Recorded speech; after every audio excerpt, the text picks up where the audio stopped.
El mundo artístico del México posrevolucionario se caracterizó por la imposición de cánones estéticos y temáticos que se adecuaran a las particularidades del discurso oficialista. La narrativa mexicanista se concentraba en la exaltación del sentimiento de pertenencia nacional y la preservación de los valores de lucha de los movimientos revolucionarios.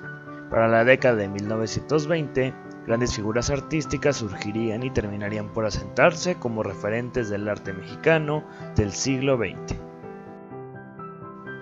En el umbral de la conformación de las grandes figuras artísticas mexicanas, el diseño de los espacios arquitectónicos se convertiría en uno de los elementos principales de la identidad estética de México.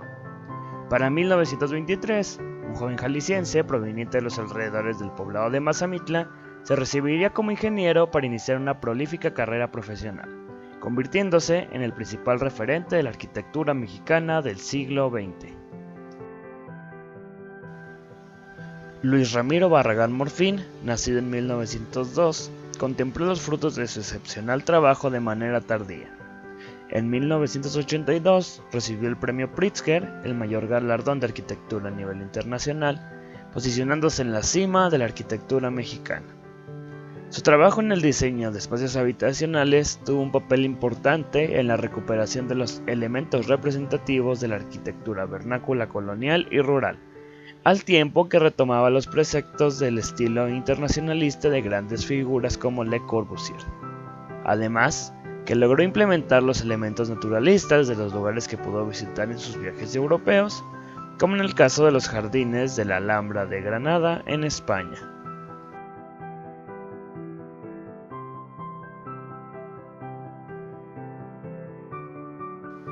Diferentes especialistas en la materia arquitectónica presentan la obra de Luis Barragán como una de constante creación y transformación. En la medida que sus conocimientos en la materia se iban desarrollando, también lo hacían sus cualidades estilísticas y sus intenciones expresivas. Elementos recurrentes son reconocibles en todos sus trabajos, pero se presenta una maduración constante con el transcurso de las décadas. Las etapas de producción de Barragán son denominadas en tres grandes bloques: sus primeros trabajos en la ciudad de Guadalajara, la primera tirada de construcciones en la Ciudad de México y su madurez técnica a partir de 1940.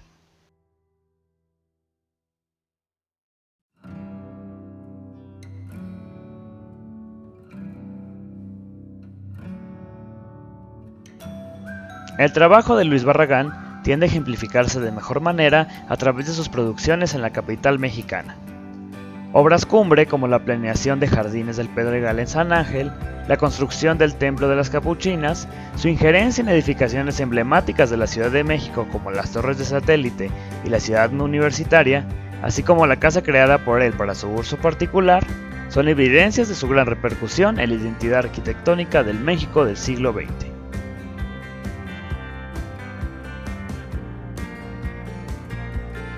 Ahora bien, aunque la obra más destacable de Barragán se focaliza en su mayoría en la ciudad capitalina, solo queda preguntarse, ¿qué pasa con las producciones generadas en el lugar de origen del autor? Las diferenciaciones presentadas anteriormente con respecto a las etapas productivas del jalisciense sirve para marcar el desarrollo de su sensibilidad y técnica. Sin embargo, estas delimitaciones también han favorecido históricamente el estudio de sus dos últimas facetas. ¿Qué es lo que sucede con la arquitectura regional de Occidente de la que el mismo Barragán forma parte? Es necesario recordar que como originario del sur de Jalisco, el rescate de la tradición arquitectónica vernácula es recuperada directamente de su interacción con el medio rural durante su infancia. ¿Cómo lo posiciona esto como un artista nacionalista? Con estas preguntas en mente, nos dedicaremos a analizar las obras más destacables de Luis Barragán en Guadalajara para reconocer cuáles son los fundamentos de sus trabajos posteriores.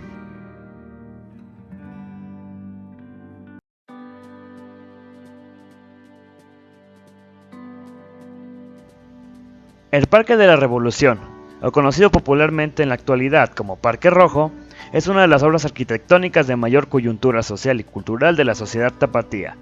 Transformado a través de las décadas hasta casi devastar el proyecto original, el Parque de la Revolución fue uno de los primeros trabajos de Luis Barragán, encargado para ocupar el lugar periférico de la desaparecida Penitenciaría Escobedo.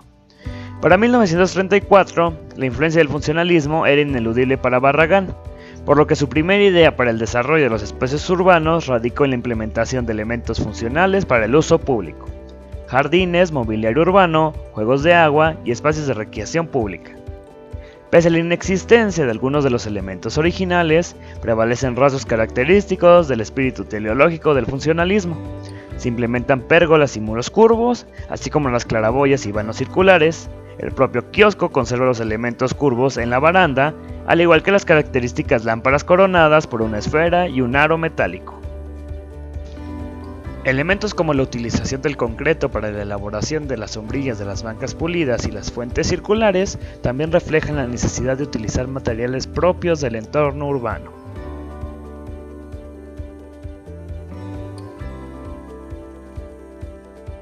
El estilo de Barragán, formado de a poco en la medida que desarrollaba sus obras, parece lejano en la conceptualización del proyecto del Parque Revolución, ya que en el futuro se separaría de la corriente funcionalista porque para él, la arquitectura debía ser considerada una expresión emocional y espiritual. Caso contrario es el de los proyectos privados que prevalecen en la actualidad de manera visible en la impronta urbana y nos acercan más a la simpleza y naturalismo de sus obras posteriores. La casa de José Clemente Orozco, ubicada en López Cotilla de 814, es una de las mayores muestras de minimalismo arquitectónico. La fachada de color blanco adquiere una relevancia particular ante la sobriedad de las ventanas, las puertas y los volúmenes. Pese a las disparidades con los diseños urbanísticos, la estética del área habitacional se mezcla con los elementos contextuales del paisaje urbano. La consolidación de Luis Barragán como un predominante arquitecto local surgió en la década de los 30 con el diseño y la construcción de la Casa González Luna. Fue encargada en 1929 por Efraín González Luna, uno de los miembros ilustrados de la clase burguesa de Guadalajara. Pese a las modificaciones por parte del arquitecto Ignacio Díaz Morales, la visión particular de Barragán es fácilmente reconocible y nos da una muestra de sus particularidades artísticas. Con una cantidad considerable de espacio, el diseño de la vivienda pretende separar las funciones cotidianas para la planta baja y la biblioteca y el estudio para la planta alta. Hay una delimitación palpable entre el jardín frontal y la acera de la puerta principal, dejando una entrada escalonada como medio de conexión entre el entorno urbano y la casa. En el interior, el jardín tiene un papel protagónico, instituyéndose como el punto focal de la construcción, permitiendo acceso a todos los espacios del recinto. Elementos como las pérgolas de madera de la parte trasera hacen un símil ineludible con las particularidades estéticas de la arquitectura vernácula rural.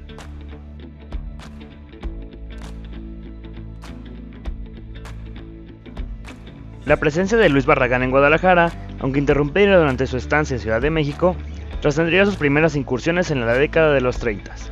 Con su desencanto en la realización de trabajos por encargo, a partir de 1940, en su etapa de madurez artística, se concentraría en desarrollar proyectos que satisfacieran sus necesidades estéticas.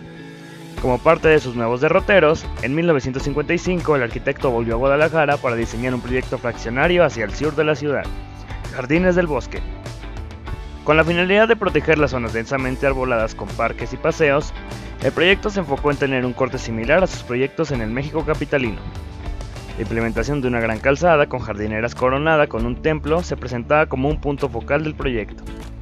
La obra se concretó con la construcción del Templo del Calvario y la colaboración de Matías Geritz con la implementación del pájaro amarillo como adorno para el lugar. Desgraciadamente, el lugar ha sufrido modificaciones que han oscurecido el trabajo de Barragán.